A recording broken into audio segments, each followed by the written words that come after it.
Ben, je trouve ça fascinant qu'il y ait comme autant de pays qui se retrouvent à chaque année parce que c'est ça, moi je suis aussi mère de 2 enfants, j'essaie de leur montrer le français, on parle français ensemble et puis c'est ultra important d'avoir un lieu où ils peuvent se retrouver ici. Puis là, tout à coup, ma fille est toute fière. Elle a pris le petit sac à dos où c'est écrit « En plus, je parle français, moi aussi! » Puis ça, je pense que c'est ça, ça fait partie de notre identité en tant que personne de plusieurs cultures, de savoir, OK, c'est peut-être comme une petite partie de la culture dans ta vie en général, mais t'arrives ici, puis tu vois, OK, il y en a vraiment plusieurs, puis il y a toutes sortes de sonorités aussi.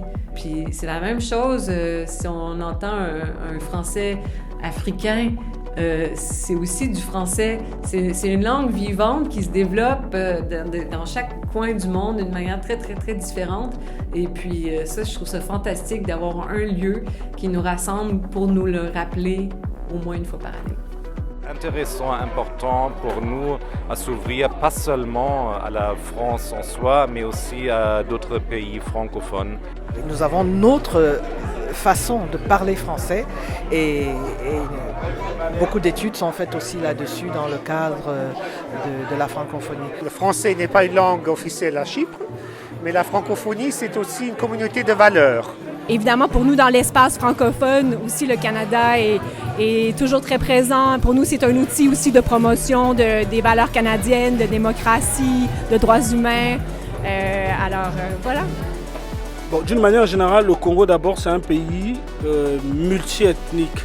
Donc, on a plusieurs langues dans notre pays. Il y a, si on est ceux qui ont essayé de dénombrer, c'est une centaine de langues qui sont parlées. Mais parmi toutes ces langues qui sont parlées, ces langues vernaculaires, il y a une langue qui se détache, qui fait comme, qui relie un peu tout ce monde-là. Il y a le Lingala, qui est une des langues nationales, et le Kituba. À côté de ces deux langues nationales, il y a le français qui est la langue officielle. Du nord au sud, de l'est à l'ouest de notre pays, le français est parlé. De toutes les façons, il y a beaucoup de pays qui parlent français. Donc la musique, on dit que c'est une langage universelle. Voilà. Donc à travers la langue française, on essaie directement de porter le message partout dans le monde. Sur tout ça. Et les relations que la francophonie a avec nos pays africains, c'est quelque chose de bien, mais qui doit être canalisé.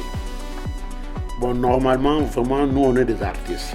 Vous savez, en tant que des artistes, on se réserve des droits, des fois, d'entrer dans des trucs complètement politiques.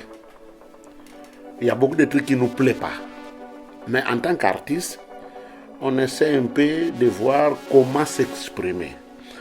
Si vous avez suivi notre première partie, nous avons chanté « La guerre mondiale n'est pas bon ». Donc, ça veut dire c'est un message fort de paix.